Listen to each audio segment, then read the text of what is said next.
सभी सम्मानित साथी को मैंने काम दिखाई। जय भीम। सबसे पहले तो मेरे आए हुए सभी छोटे बड़े भाई, उनका बहुत बहुत धन्यवाद, आभार, जो अपना समय निकाल करके हमारे कार्य के उद्घाटन पे आए।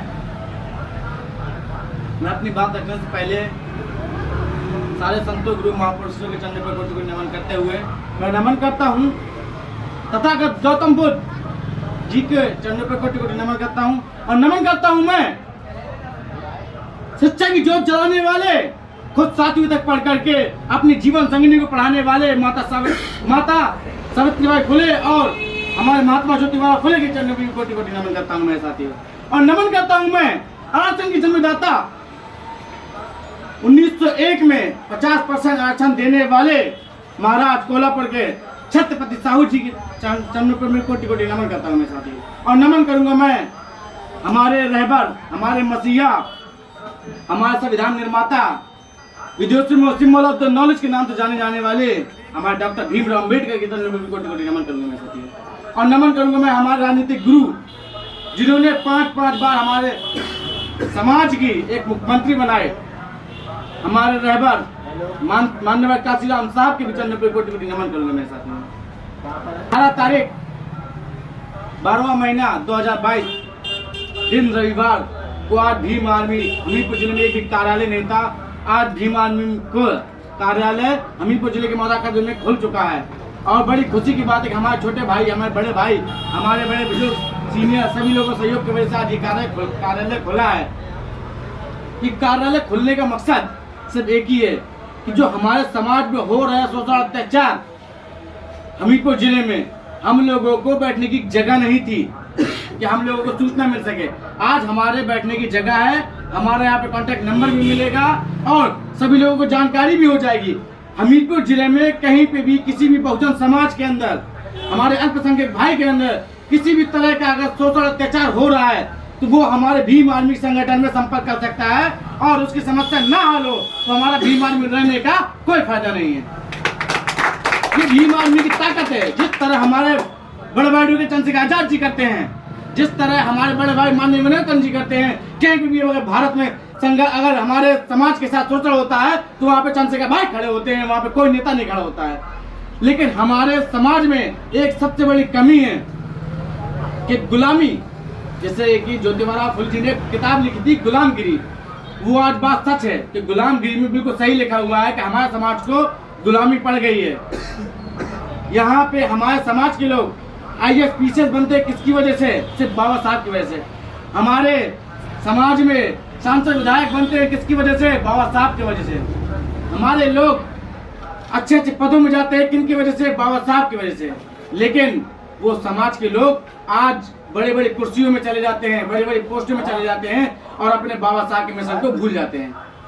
ऐसे लोगों को हम लोगों को समझाना पड़ेगा। अगर हमारे समाज को कोई नेता, अगर हमारे समाज का कोई भी नेता अगर सांसद विधायक बन रहा है, अगर एक बार सांसद विधायक बन गया हमारे वोटों से, अगर हमें जानकारी नहीं भी हो कि वो हमारे समाज का अच्छा करेगा कि नहीं करेगा, अगर उसने अच्छा किया तो ठीक, अगर नहीं करता है तो अगली बार अगर आपके समाज के साथ आपके मोहल्ले में वो नेता आ जाए तो उसको जूती की माला पहना करके भगा दीजिए। जब जाके नेता को अफसोस होगा कि हमने गलत जगह अब पैर रखा है, अपने समाज के लिए काम करना स्टार्ट कर देगा।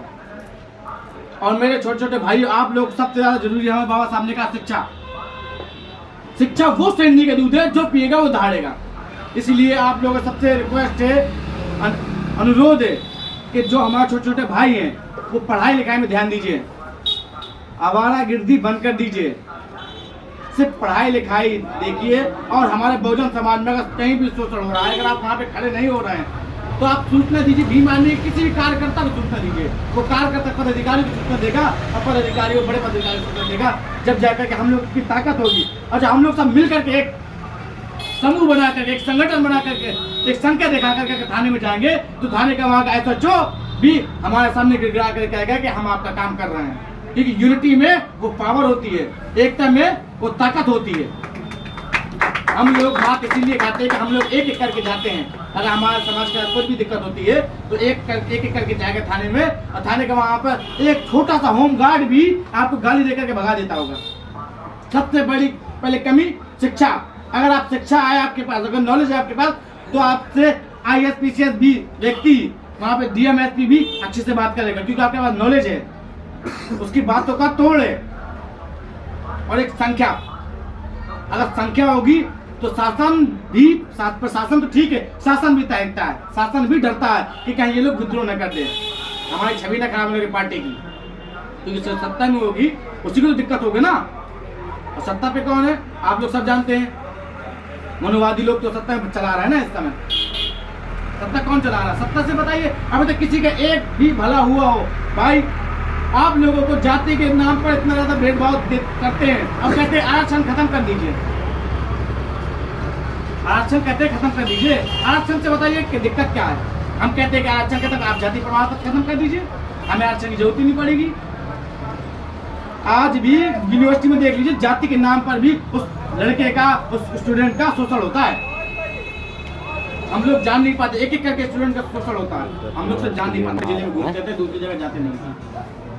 जब आप जाएंगे बड़े बड़े यूनिवर्सिटियों में, हॉस्टलों में, जब जाकर के देखने को मिलेगा, अगर वो व्यक्ति वाकई में बहुत होशियार होगा, बहुत टैलेंटेड होगा, तो उसके साथ शोषण होना स्टार्ट हो जाएगा। अगर उसके नाम के आगे, अगर राजेश के नाम के आगे वर्मा लिखा हो, वाल्मीकि लिखा हो, कोरी लिखा हो, श्रीवास लिखा हो, प्रजापति लिखा हो, या फिर निषाद लिखा हो, या यादव लिखा हो, ऐसे समाज के साथ शोषण होता है। बस आप नाम के साथ आगे टाइटल तो लगाइए, फिर देखिए आपके साथ कितना शोषण होता है। बड़ी बड़ी पोस्टों में भी होता है, आपके दरोगा और सिपाही बन जाते हैं, उनके साथ भी शोषण होता है।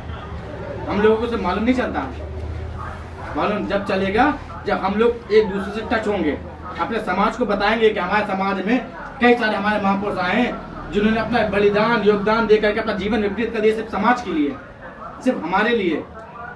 आज उन्हीं के मिशन को हम लोग भूलते जा रहे हैं।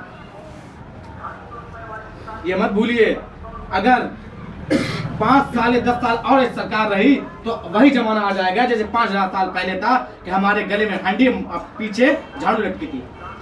यहाँ तक हमारी बहनों को स्तन ढकने का अधिकार भी नहीं था।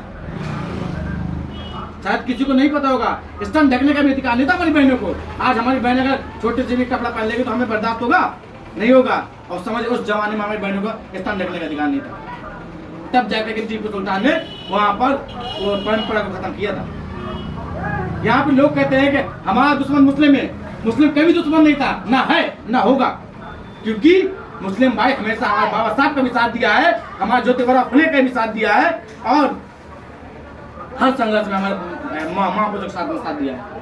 तो हम अपने भाइयों, मुस्लिम भाइयों को कैसे दुश्मन मान सकते हैं? ये लोग सिर्फ सत्ता के लिए हिंदू मुस्लिम करवाते हैं और हमारा वोट कन्वर्ट करवाते हैं भाजपा में। आरक्षण अभी भी खत्म हो रहा है, आप लोगों को जानकारी होनी चाहिए। आरक्षण खत्म हो रहा है, वो कैसे खत्म कर रहे हैं? अचानक से नहीं खत्म कर सकते, क्योंकि हमारा बहुजन समाज 85% है। अगर अचानक से खत्म कर देंगे तो विद्रोह कर देंगे। वो कैसे खत्म कर रहे हैं? आपकी रेलवे प्राइवेट हो गई ना, हवाई अड्डा प्राइवेट हो गया ना, और भी कई सारे वैकेंसियां हैं जो प्राइवेट होती जा रही हैं। जब मैं खुद की दुकान खोलूंगा तो नौकरी में किसको रखूंगा? अपने आदमी को। भाई इसको तो नहीं रखूंगा, इसको तो नहीं रखूंगा, सिर्फ अपने आदमी को रखूंगा ना। तो यही प्राइवेटाइजेशन करके हमारा आरक्षण खत्म किया जा रहा है। इसके लिए आवाज उठाइए। आवाज, हमारे समाज के लोग आवाज नहीं उठाते हैं। सिर्फ आवाज उठाना, जब तक आप अपना अधिकार मांगेंगे नहीं तो कोई देगा भी नहीं। आपको अधिकार मांगना पड़ेगा, छीनना पड़ेगा।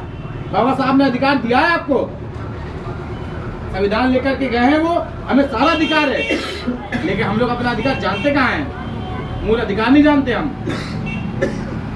बाबा साहब के बारे में नहीं जानते अच्छे तरीके से कि बाबा साहब ने क्या क्या संघर्ष किया है। 4 बेटी खोई है बाबा साहब ने, 4 बच्चे खोए हैं अपने। किसकी वजह से? सिर्फ हमारी वजह से ना, हमारे समाज की वजह से, बहुजन समाज की वजह से खोए ना। आज जो आपके सामने बड़े बड़े नेता हो, चाहे स्वर्ण हो, चाहे किसी भी जाति, किसी भी धर्म के हो, वो आपके सामने हाथ फैलाते। क्यों फैलाते हैं? क्योंकि आप उसको वोट डालेंगे। अब वोट डालने का अधिकार किसने दिया आपको? वो है बाबा साहब ने। अगर आपके पास वोट डालने का अधिकार नहीं होता ना, तो आप कुत्ते बिल्ली के तरीके होते। जानवरों के साथ जो नहीं हो रहा उससे ज्यादा आपके साथ हो रहा होता। जब बाबा साहब ने पानी पीने का आंदोलन किया था, हमें तो पानी पीने का भी अधिकार नहीं था। जिस नदी में, जिस तालाब में कुत्ता पानी पी सकता था, हमारे समाज को पानी पीने का अधिकार नहीं था। तो पानी पीने का अधिकार ही बाबा साहब ने दिलाया है। लेकिन हमारे समाज के लोग बाबा साहब के भूलते जा रहे हैं। कब तक ऐसे सोचो सहते रहोगे? कब तक अपनी बहनों की इज्जत लुटवाते रहोगे? कब तक अपने भाइयों का खून बहाते रहोगे? मेरे भाइयों, एक होइए। अगर हमारे समाज में शोषण हो रहा है तो सिर्फ ये जैसे अंग्रेजों ने किया था, फूट डालो राज करो, ऐसे भाजपा सरकार कर रही है कि फूट डालो और राज करो, हिंदू मुस्लिम करो और राज करो। जब तक हमारा 85% एक नहीं होगा तब तक कुछ होने वाला नहीं है। 4 बार मुख्यमंत्री बनी हमारे समाज की लेडी, 4 बार मुख्यमंत्री बनी है। सिर्फ जब तक अच्छा था, मुस्लिम दलित भाई साथ में थे जब बनी थी ना। अब क्यों नहीं बन रहे हैं?